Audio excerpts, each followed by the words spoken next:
come over here. What? Father, what's going on? Shh, be quiet. Having received an urgent call from work, I returned home in the middle of the night. I tried to return to the upstairs bedroom quietly, not to wake my family, but suddenly, my father-in-law dragged me into the attic. Looking puzzled at my father-in-law. Listen carefully to the noise below. What? Despite my confusion, I did as told and paid attention to the sounds below. Then, I indeed heard a strange noise that I had never heard before. I thought, what is this? After noticing the sound, I found a gap that allowed me to peek downstairs. And the scene I saw was also bizarre. I thought, what? What in the world is that? As I trembled in fear from the bizarre sight. Run away quickly. He whispered to me so that the woman below wouldn't hear. Trusting my father-in-law, I decided to follow his advice. I am Claire Foster, a 38-year-old system programmer. Hey, Robert, what time will you finish work and come home today? Well, work is calm now, so I think I can leave on time. Then, it looks like we can all have dinner together tonight. Well then, Father, we are off to work. Take care, have a good day. Robert is my husband, and we married 2 years ago.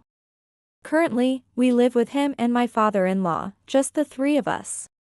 We don't have children. It's not that we dislike children or don't want them. The reason lies in the traffic accident I had when I was younger.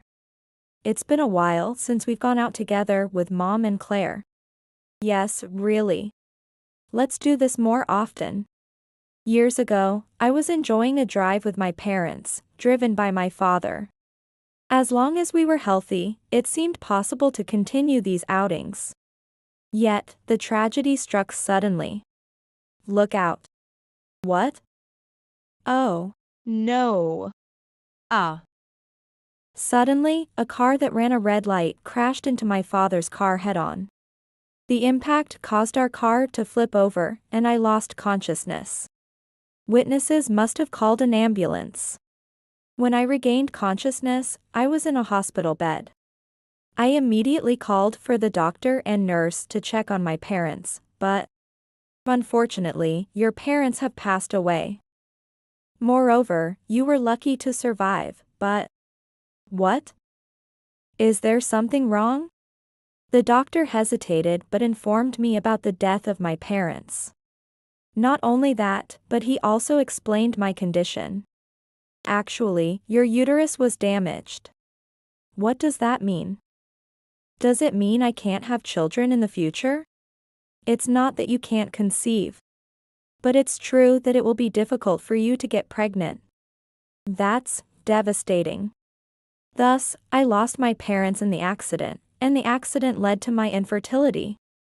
I thought both my parents and my dream of becoming a mother were taken away. That reality was a shock. There were times when I couldn't muster the will to do anything, and even considered joining my parents. However, while sorting through their belongings, I found photos of my parents smiling and other memorable items. Thinking that my parents would be sad if I went to them now, I managed to stop myself. I thought, I can't go on like this. I still have my job. Though becoming infertile made me think, maybe love isn't for me anymore. I immersed myself in my work as a system programmer. Before I knew it, I was nearly 40. My life changed 3 years ago when I was 35. I'm Robert Foster, here for business. Nice to meet you. Hello, nice to meet you too. That was how I met my husband. My first impression of him was that he was a serious and honest worker. As someone who was devoted to work, I found Robert's gentlemanly attitude towards work very appealing. Perhaps he felt the same way about me. We had a good relationship at work, but unexpectedly, Robert suddenly said something surprising one day. Excuse me, but would you like to go out for dinner with me sometime? Huh? Robert, sorry to ask, But what about your wife? At that time, Robert was 37, 2 years older than me. It wouldn't have been strange if he were married, so I checked just in case. Embarrassingly, I got divorced due to infertility issues caused by me. So I'm single now. Oh, I see. Although I felt slightly guilty for making him say that. Hearing his story allowed me to take a step forward. I thought, if I'm infertile and can't have children, there's no worry about being blamed, right? That's reassuring. The reason I had given up on love due to my infertility was the fear of being blamed and mentally attacked by men who wanted children. However, since Robert shared similar concerns, it felt like we could support each other. Sounds nice, let's definitely go out for a meal. Thus, I accepted the date with Robert. His stories were interesting even in private. And I began to feel that I could enjoy spending more time with him. As we spent time together, we naturally drew closer, and Robert confessed his feelings, leading us to start dating. A year later, when I was 36, it happened. Claire, I love you. We might not be able to have children, but will you marry me? He proposed earnestly, looking into my eyes, so my answer was already decided. Actually, I became infertile due to an accident in the past. So, it's okay if we can't have children. As long as I have you, Robert. Most people want children when they marry. Thinking about it, infertility could indeed be a disadvantage when considering marriage. However, we were both open about our weaknesses and agreed that we could have a fulfilling life without children, and so we were able to marry. I thought this was the beginning of my happy new life, but sigh, I wish I could have shown my mom how happy we are together. I wish I could have shown this to my own parents too. We had such conversations during our wedding. My mother-in-law, or my husband's mother from my perspective, had passed away 2 years before our wedding. I had heard stories about how much she loved him. Maybe he has a bit of a mama's boy? I had thought so at times, but valuing one's parents is something I understand too. I told myself not to think too deeply about it. As for where we live after getting married, as I mentioned earlier, we live with my husband and father-in-law at his parental home. It was my husband's wish to live with his father. Claire, if I move out, my dad will be left alone, right? Yes, that's right. Dad is getting older, and I'm worried about him. So, I hate to ask, but could we live together? Living together? Okay, that's fine. Honestly, I was a bit hesitant about living in his family home. I had imagined spending a peaceful time just the two of us. However, since my own parents had already passed away, I couldn't do anything for them anymore. Therefore, I understood my husband's desire to do something for his father. So I agreed to his request. Besides wanting to respect my husband's feelings for his father's sake. And I also had another reason. I thought my husband was serious and kind, so surely his father must be like him. If that was the case, I could probably get along well with my father-in-law. Thinking too optimistically was, in hindsight, a mistake. I thought, I wonder why I can't sleep. Some people find it hard to sleep in a different environment, although they can sleep well in their own bed. I had never had trouble sleeping in different places, like at my grandparents' house or in hotels while traveling. However, I only felt this discomfort when sleeping at my in-laws' house. It wasn't just because I was using a different blanket or pillow. The relationship with my father-in-law was likely affecting it. He was keeping his distance from me. I felt that way, but I couldn't understand why I was being treated like that. Excuse me, father, do you have a moment? Sorry, I'm busy now, talk to me later. Understood. Even when I tried to talk to him, he would avoid the conversation by saying he was busy or respond with vague nods like, ah. or is that so? It seemed like he was avoiding any real interaction with me.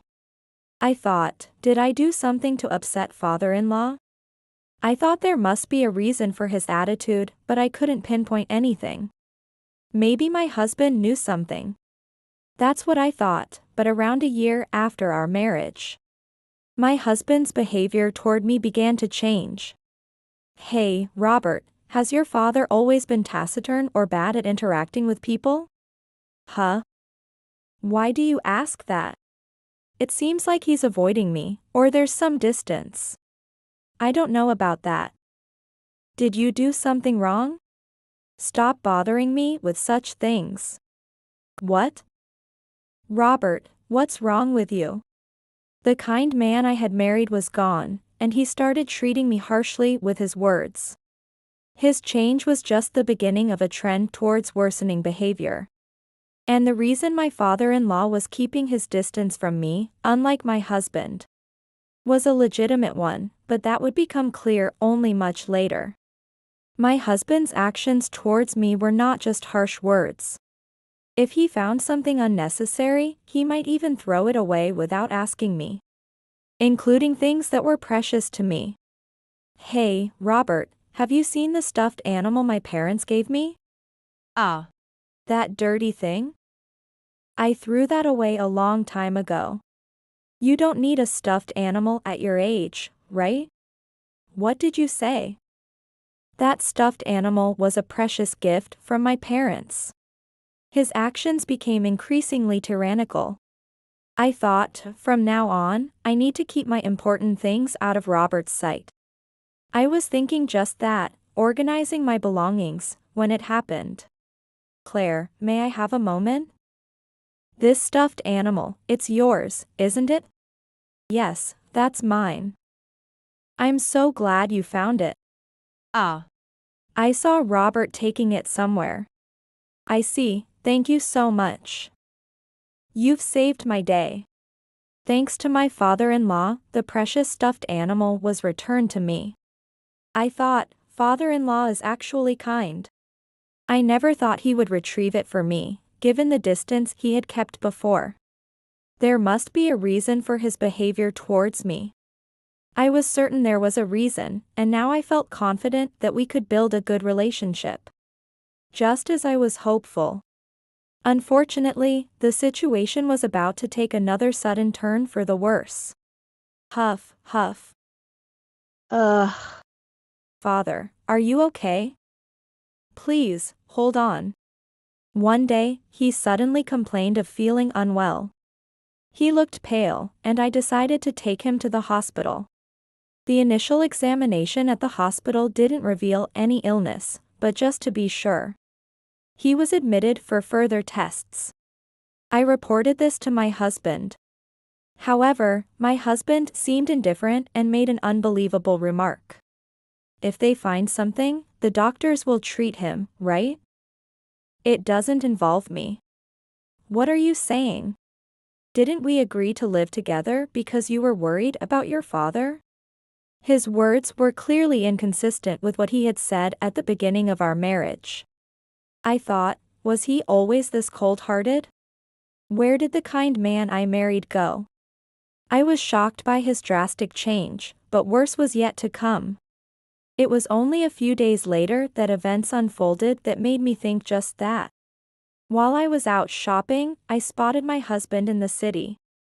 At first, I hesitated to approach as I observed. Kathy, you're so cute. Oh, stop it, Robert. I thought, what is that? My husband was walking arm in arm with a woman, laughing and chatting like lovers.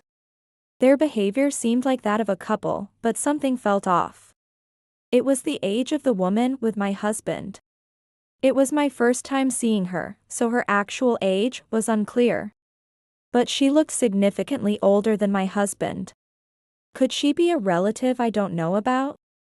Or, as it appeared from their behavior, was he having an affair?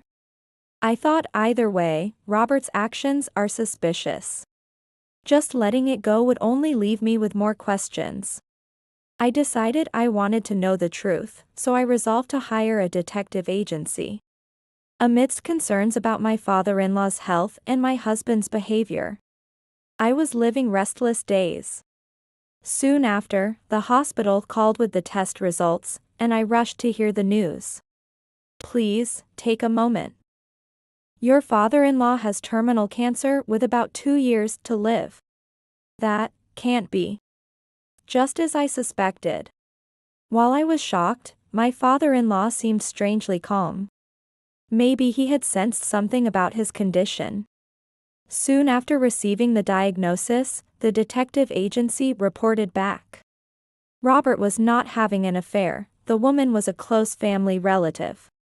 Hoping against hope, I had wanted to believe a more favorable explanation. According to our investigation, your husband is having an affair. That can't be. My hopes were dashed. Robert was indeed unfaithful. I had no choice but to face reality and reviewed the photographs provided. Wait, isn't this a different person? The woman I had previously seen was older, but the woman in the photos was much younger. Could Robert be cheating with multiple women? I thought, regardless, he has betrayed me. I couldn't forgive such betrayal. Although I considered divorce, my father-in-law was battling terminal cancer. If I divorced now, would he have to face his illness and loneliness alone? Thinking it over, I decided to prioritize my father-in-law's care and delay any decision about divorce. Father, how are you feeling today? Today is a better day. Sorry for all the worries. No, it's okay. He didn't seem to need immediate care yet, but given his prognosis, his condition could change unpredictably. I wanted to stay by his side as much as possible. Kathy, over here. Robert, this way. I thought, there he goes again, truly unbelievable. As usual, my husband was completely absorbed in his affair. The more I observed, the more evidence of his infidelity accumulated, deepening my dismay. I thought, I can't trust Robert with father-in-law's care anymore. With my trust in my husband completely eroded, I took care of my father-in-law by myself while Robert continued his affairs. However, weeks later, a crisis at work arose. My boss contacted me, needing urgent attention on a matter that required my presence. I was worried about my father-in-law, but my boss seemed extremely urgent, suggesting something serious was going on. With that in mind, I hurried to the workplace. When I arrived, I saw my boss and colleagues bustling with activity. So I checked with my boss about the situation. While receiving instructions, I also began to work. And though the task was more challenging than I expected, we managed to complete it successfully with everyone's cooperation. I was able to go home after that. I thought, it's gotten so late. By the time I finished work and got home, it was already the middle of the night. So I quietly unlocked the door to avoid waking my father-in-law and entered the house. I decided to head quietly to the bedroom upstairs and rest for the night. Just as I was about to open the bedroom door, Claire, come over here. What? Father, what's going on? Shh. Be quiet. I was surprised that he was still awake, but even more surprised by where he led me, to the attic. Now used as a storeroom, and he even closed the door behind us. Father, what's happening? Listen carefully to the noise below. What? I was truly baffled by his actions, but as instructed, I paid attention to the sounds coming from below, and indeed heard an unusual noise I had never heard before. I thought, what? What is this noise? Noticing the noise, I looked down and realized I could see through a gap under the door. The scene visible from there was bizarre, with a woman resembling a mistress walking down the hallway with a bloodshot face. Claire, where are you? I won't forgive a woman who tempts Robert. I thought, is she looking for me? It seemed that the mistress's intent was not towards my husband but towards me. I could hear the bitterness in her voice clearly enough to believe it. Gulp. Could it be that my life is in danger? Given the mistress's demeanor, it must be. I instinctively held my breath, sensing danger. I thought, what should I do? I was frozen with fear and confusion, but seeing my state, my father-in-law spoke up. We can't stay here. She might appear at any moment, so run. But, what about you, father? Don't worry about me. Just focus on avoiding Robert until the divorce is finalized. Understood. Right now, my father-in-law is trying his best to protect me. To honor his effort, I realized I must prioritize my safety. I had to avoid a direct confrontation with the mistress.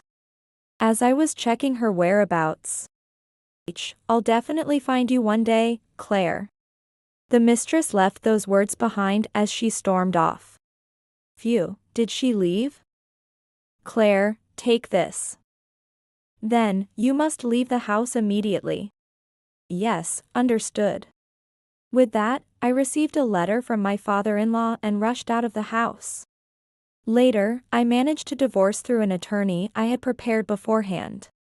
And also claimed compensation for the infidelity, which was proven by the detective agency's investigation during working hours. After informing the company, my husband was fired. With the divorce finalized, there was also the matter of compensation. And I met my ex-husband again. Humph. Even if we're divorced, I'll be with Kathy anyway, so I'm fine. Plus, I'm about to come into a lot of money, so I can pay the compensation. Thank you for that. My ex-husband said this while pretending to be tough and paid the compensation in full. And strangely, the mistress was there too. What a foolish woman to let go of Robert, she said, with a triumphant smirk. I thought, still, she looks older than in the photos. The mistress might think she has won, but I was never competing. I really couldn't care less of what she says. What bothered me more was the disconnection between her photographs and her actual appearance. 2 years later, after my father-in-law's long illness, he passed away. I attended the funeral, but finally this day has come. Kept me waiting. I thought, is that Robert? Such an inappropriate remark at his own father's funeral. And not just his words, his appearance had deteriorated so much over the past 2 years. He looked like a different person. I paid that compensation thinking I'd get the money soon. It took 2 more years because of that stupid old man. Hey, Robert, stop it. Do you realize what you're saying? During the funeral, of course, my ex-husband's family was present and could not stand his incessant offensive remarks, stepping in to stop him. Oh, come on. It's fine. Robert has had a tough time too. Huh, what? You are, why? The mistress appeared, and at the sight of her, my ex-husband's family was shocked and speechless. The reason became apparent as we moved to the crematorium. Everyone seemed surprised when they saw Kathy. Did something happen to her? When I questioned my ex-husband's family, they explained with slightly pale faces. Her name is Kathy. We were shocked because we thought she was Diane. Diane? That's Robert's mother's name. Claire, you've never met her, right? No, she had already passed away when we got married. However, the conversation helped me understand why the mistress seemed older. I thought, well, I guess Kathy's story doesn't really matter now. I wondered when my ex-husband would start causing a commotion for his own purposes. As I suspected, it didn't take long. Come on, cut the boring speeches and just give me the inheritance already. His big expectation was his father's inheritance, which he thought he was about to receive, leading to his strange excitement. That's when I decided to confront him with a reality he wasn't aware of. Unfortunately for you, Robert, things aren't going your way. Father left a will. A will. Yes, that's right. I was legally adopted by father-in-law. The inheritance is mine. What? Don't joke with me. I expected complaints from him, and he did not disappoint. However, it was absurd for him, who had behaved so selfishly, to complain at all. Who's joking? You neglected father-in-law and cheated on me. And now you have the audacity to act high and mighty. Ugh. Damn it. As I glared and rebuked my ex-husband, he could say no more and just bit his lip in frustration. The only person left to comfort him was his mistress. It's okay, Robert. I'll take care of you, she said, embracing my ex-husband, comforting him. Although she had always spoken in a somewhat subordinate tone to my ex-husband, her demeanor was different this time. I thought, could it be? What came to mind was a letter left by my father-in-law. The content was hard to believe. I have a sixth sense. Robert's mistress, Kathy, has been possessed by my deceased wife, Diane. When I read the letter, I thought it couldn't be true. But now, seeing the mistress embracing my ex-husband, her actions and words might well be those of my mother-in-law. I thought, is that why there's such a difference between her photos and in person? Photos capture reality, and ghosts don't appear in them, only the real, younger woman. Probably, that's the case. However, depending on the observer, such as me, my father-in-law, or the ex-husband's family, it seemed that my mother-in-law's ghost overlaid the mistress's appearance. That's why she looked older. My father-in-law had also mentioned the reason for my ex-husband's first divorce. Robert's first divorce was because of Diane. She was overly attached to Robert and tormented his first wife. That was the cause of their divorce. I had heard that the mother-in-law doted on my ex-husband, but I never imagined it to this extent. The extent of it left me completely taken aback. Moreover, now, even after death, she was still clinging to my ex-husband, possessing the mistress. Robert has done nothing wrong. It's all this woman's fault.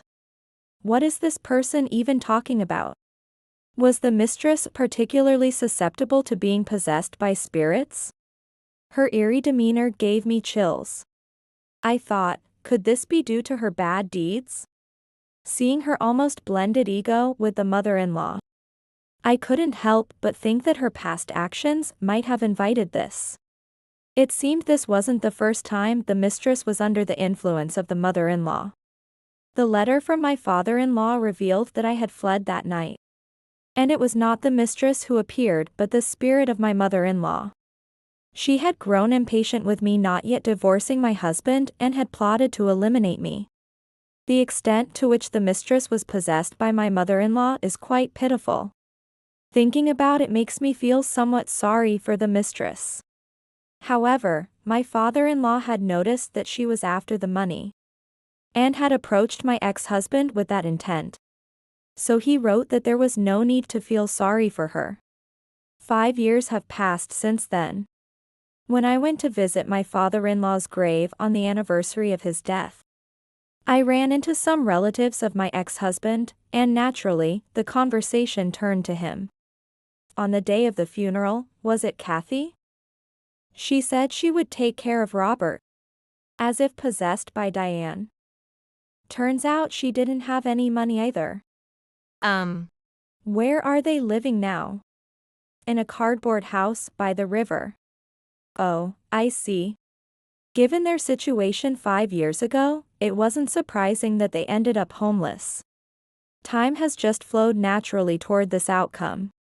While I imagined they might regret their current hardships, it seems that wasn't the case. Actually, they don't seem to be aware of their tough life. He laughs as if he's living in a mansion. Is that okay? Of course, it's not okay. If left alone, they'll cause trouble for many people. We had no choice but to collaborate with other relatives and admit them to a psychiatric hospital. I see, that must have been tough for everyone. How much trouble did the relatives go through until they managed to admit my ex-husband to the psychiatric hospital?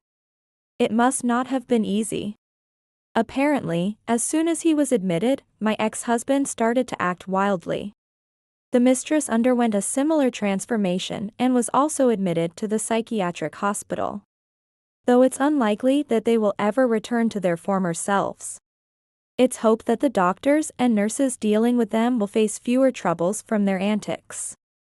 On a side note, the letter from my father-in-law mentioned that my parents had been protecting me. Considering that I survived a traffic accident in the past, this is entirely possible. However, if my father-in-law had not let me escape 7 years ago, I might not be here today. Thinking about this, I feel sure that he too was looking out for me. Though he never mentioned it explicitly, I believe he must be watching over me from heaven. To reassure the three of them who are watching over me, I want to lead a happy life from now on.